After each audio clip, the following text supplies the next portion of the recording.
அஸ்ஸலாமு அலைக்கும். ஒரு ஞானி ஒருவர் இருந்தார்.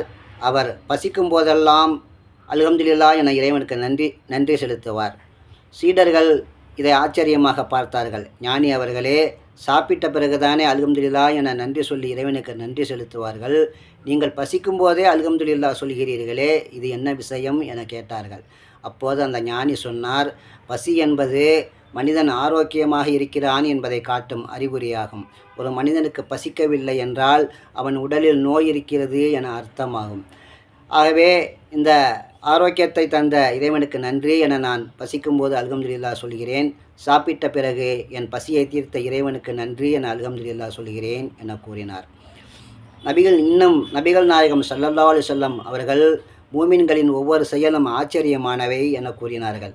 அவர்கள் துன்பத்திலும் பொறுமையாக இருந்து ஒரு நன்மையை அடைந்து விடுகிறார்கள், இன்பத்திலும் இறைவனுக்கு நன்றி செலுத்தி ஒரு நன்மையை அடைந்து விடுகிறார்கள் என கூறினார்கள்.